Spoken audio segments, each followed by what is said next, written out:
Εγώ. Αν από πίσω, Κατερίνα, εσύ είπατε μπροστά. Κατερίνα, πήγαν από πίσω. Από μπροστά. Εδώ, παιδάκια, εδώ. Γεια σας!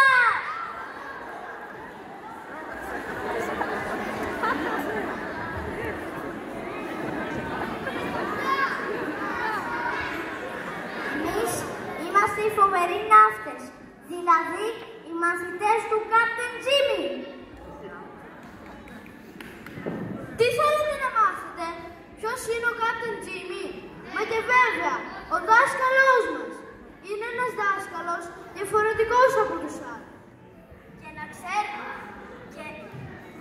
Και να ξέρετε, οι τάξεις μας είναι διαφορετικές από τις άλλες, γιατί είναι ένα καράβι πειρατικό. Και πολύ όμορφα τα περιγράφει η συγγραφέας Αλεξάνδρα Μητσιάκη. Στο βιβλίο της, ο δάσκαλός μας είναι πειρατής, όπου θα σας διαβάσουμε μερικά αποσπάσματα. Μη ζηλέψετε όμως.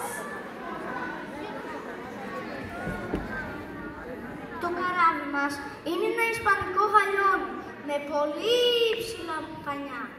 Δεν είναι βέβαια τεράστιο σαν των Ισπανών θαλασσοπόρων, αλλά πιο μικρό για να ταιριάζουμε στο πλήρωμά του.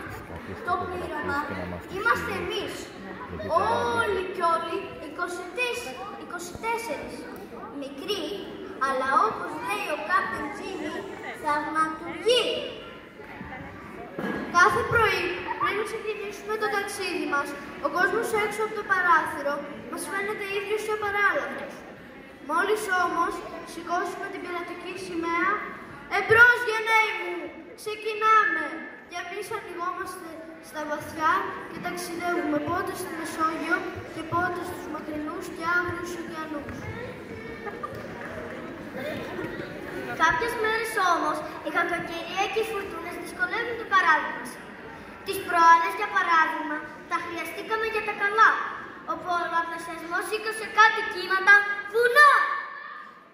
Πόσο κάνετε τις φορές το 17, ρώτησε ο Captain Jimmy. Πραγματικά φουρτούνα σας λέω. Το καράβι μας μπάταρε μία από εδώ και μία από εκεί. Οι υπόλοιποι στο σχολείο μας ζηλεύουν τον Captain Jimmy και το πλήρωμά του. Σε κάθε διάλειμμα προσπαθούν από το τζάμι της μπουκαπόρτας να δουν τι γίνεται στο καράβι μας. Τι να κάνουμε όμως, αυτά έχει η ζωή. Φέτος εμείς είμαστε τυχεροί που σαλπάρουμε με το πειρατικό του Captain Jimmy. Και μακάρι το ταξίδι μας να μην τελείωνε ποτέ. Στο πειρατικό του Captain Jimmy, έλα να σαλπάρουμε μαζί με ένα σάλτο ζώνου με τη γη και είμαστε γενναίοι ό,τι κι αν γίνει.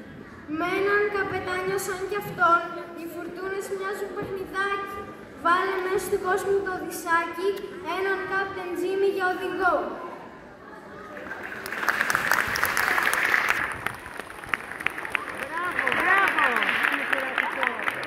Μπράβο στα παιδιά, συγχαρητήρια, καταπληκτικές συστολές. Μπράβο σας, πολύ ωραία και πολύ ωραία διαβάσατε.